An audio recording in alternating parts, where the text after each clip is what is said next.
MI6 will be led by a woman for the first time in the Foreign Intelligence Service's 116-year history. Blaise Metreweli, who joined the Secret Intelligence Service in 19, will become the 18th chief of the organization and take over from Sir Richard Moore later this year. She is currently responsible for technology and innovation at the service, and said she was proud and honored to have been asked to lead. Prime Minister Sir Keir Starmer called the appointment historic at a time when the work of our intelligence services has never been more vital. MI6 is tasked with gathering intelligence overseas to improve the UK's security, with its core aims being to stop terrorism, disrupt the activities of hostile states, and bolster cybersecurity. Its chief, commonly referred to as C, is the only publicly named member of the service. Ms. Metreweli is currently Director General Q, head of the Crucial Technology and Innovation Division that aims to keep the identities of secret agents and come up with new ways to evade adversaries like China's. MI6 plays a vital role, with MI5 and GCHQ in keeping the British people safe and promoting UK interests overseas, she said.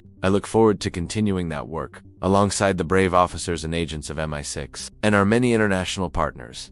Ms. Metreweli, who studied anthropology at the University of Cambridge, has previously held director-level roles in MI5, MI6's sister domestic security agency, and spent most of her career working in the Middle East and Europe. On the King's Overseas and International Birthday Honours list, she received the Companion of the Order of St. Michael and St. George for her services to British foreign policy. Speaking to The Telegraph in December 2021 when she was at MI, under the pseudonym of Director K, Ms. Metreweli said threats to UK national security really are diverse. The threats we are looking at primarily exist around protecting government, protecting secrets, protecting our people, so counter-assassination, protecting our economy, sensitive technology, and critical knowledge, she said. She added that Russian state activity, not Russia itself, remains a threat, and that China was changing the way the world is, and that presents amazing opportunities and threats for the UK. What does C do? C is the head of MI6, officially known as Secret Intelligence Service, and they report to the Foreign Secretary. C is also part of the Joint Intelligence Committee, alongside heads of other departments and senior government officials. It receives intelligence reports, analyzes ongoing situations, and advises the Prime Minister. It is a common misnomer to think that the C stands for Chief. It does not. Britain's very first spy agency was called the Secret Service Bureau. Established in the 1900s, it was led by a Royal Navy officer, Captain Mansfield Cumming. He always signed his letters C, and the coding name has stuck. Captain Cumming wrote in green ink. To this day, the head of MI6 is the only person in Whitehall who will write in green. And does he give his or her agents a license to kill? No.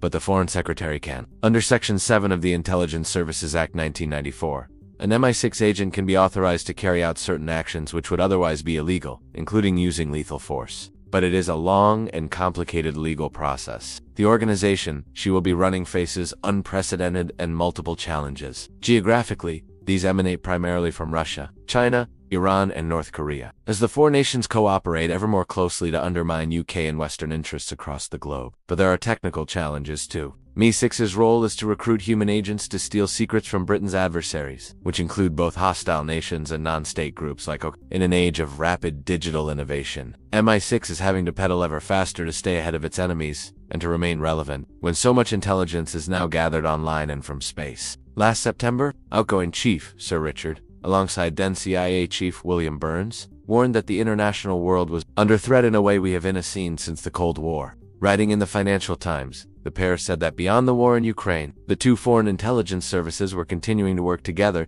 to disrupt the reckless campaign of sabotage across Europe being waged by Russian intelligence. Sir Richard and Mr. Burns added that they saw the rise of China as the main intelligence and geopolitical challenge of the century. They also said they had pushed hard for restraint and de-escalation in the Middle East. On Sunday, Sir Richard, who will step down in the autumn after 5 years in the role, said he was absolutely delighted with the historic appointment of his colleague. Blaise is a highly accomplished intelligence officer and leader, and one of our foremost thinkers on technology, he said. I am excited to welcome her as the first female head of MI6.